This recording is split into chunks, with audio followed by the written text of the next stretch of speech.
नमस्कार दोस्तों। देखिए, ट्रंप ने अब एक बोर्ड ऑफ पीस बनाया है जो कि न्यू ग्लोबल बॉडी की तरह ट्रंप जो है प्रेजेंट कर रहे हैं। ट्रंप ने अनाउंस किया creation of board of peace ताकि डील कर सके कॉन्फ्लिक्ट्स लाइक गाजा में जो कॉन्फ्लिक्ट है इजराइल के साथ में। इसी के साथ व्हाइट हाउस ने कहा कि board would focus on governance, reconstruction, investment and funding, यानी गवर्नेंस प्रोवाइड करवाने में, किसी भी इंफ्रास्ट्रक्चर के जो कि वॉर में या फिर किसी भी तरह से अगर डिस्ट्रक्ट हो गया तो उसे वापस बनाने में, इसी के साथ साथ इन्वेस्टमेंट प्लान करने में और फंडिंग लेने के लिए। ट्रंप कहते हैं कि ये एक बहुत ही बोल्ड और न्यू अप्रोच है ग्लोबल कॉन्फ्लिक्ट को डील करने के लिए। लेकिन ये सारे जो रोल्स है, किसी को रिकंस्ट्रक्शन, इन्वेस्टमेंट, फंडिंग प्रोवाइड करवाना, गवर्नेंस स्टैब्लिश करना, ये सारी चीज यूनाइटेड नेशंस ऑलरेडी कर रहा था। लेकिन ट्रंप ने खुद का ही एक बोर्ड ऑफ पीस इंट्रोड्यूस कर दिया जहां पे वो खुद को सबसे अपर पोजीशन दे रहे हैं और ये चाह रहे हैं कि वो खुद का ही एक यूएन बना दे और उसके कर्ता धर्ता ट्रंप हो और उनके सामने कोई कुछ बोल भी ना पाए। ट्रंप का जो बोर्ड ऑफ पीस है, ट्रंप खुद का ये पर्सनल एक यूनाइटेड नेशंस बनाने जा रहे हैं जिसमें वो खुद को सबसे ऊपर पोजीशन देने वाले हैं। उसके अंदर बहुत सारी कंट्रीज के डिफरेंट रिएक्शंस हैं। कंट्रीज दैट एग्री, जिन्होंने ज्वाइन करने के लिए खुद को एग्री कर लिया कि हम ज्वाइन करने के लिए तैयार है ट्रंप के बोर्ड ऑफ पीस को, और वो सपोर्ट करते हैं ट्रंप के इस बोल्ड डिसीजन को जो कि ट्रंप मानते हैं। उसमें से आती है हंगरी, यूएई, इजराइल,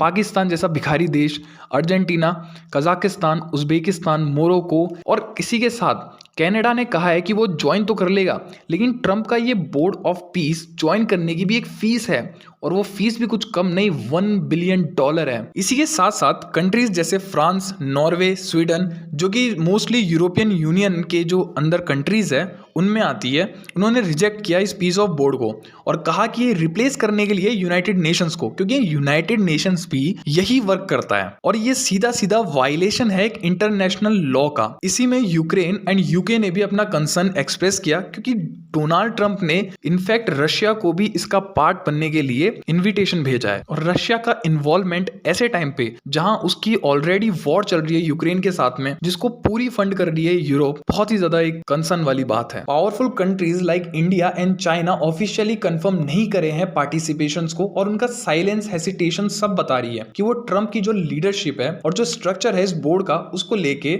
बिल्कुल भी इंटरेस्टेड नहीं है। बहुत सारी कंट्रीज अनश्योर है कि जो बोर्ड ऑफ पीस ट्रंप ने बनाया है ये एक जीनियस पीस एफर्ट है या फिर सिर्फ एक ये टूल है अमेरिका का जो इन्फ्लुएंस है आउटसाइड द यूएन सिस्टम उसको और भी ज्यादा बढ़ाने के लिए, जिससे कि अमेरिका जब चाहे अलग अलग नेशंस को कंट्रोल कर सकता है, क्योंकि ट्रंप बोर्ड ऑफ पीस को एज अ यूएन रिप्लेस करना चाहते हैं। और इसी के साथ साथ बहुत सारी पावर ट्रंप के पास भी आ जाएगी और इसी पावर का इस्तेमाल करके जो अमेरिका है उसको और भी ज्यादा इन्फ्लुएंशियल बनाने की कोशिश कर रहे हैं डोनाल्ड ट्रंप। और इसी वजह से जो मेजर पावर्स है उन वो बिल्कुल ही इंटरेस्ट शो नहीं कर रही इसके पार्टिसिपेशन में। देखिए, डेवोस मीटिंग 2026 के बाद सारे लीडर ये एक्सेप्ट करते हैं कि जो ट्रंप है वो बहुत ही ज्यादा अनप्रिडिक्टेबल है और ट्रंप के डिसीजंस की वजह से बहुत ज्यादा ग्लोबल कॉन्फ्लिक्ट हो रहे हैं, बहुत ज्यादा ही ग्लोबल इनस्टेबिलिटी आ रही है और बहुत सारे लीडर्स ओपनली डिबेट कर रहे हैं फ्यूचर क्राइसिस को लेके। यूक्रेन हो गया, रशिया हो गया, ईरान हो गया, और सबसे बड़ा कंसर्न ये है कि ट्रंप के जो एक्शंस है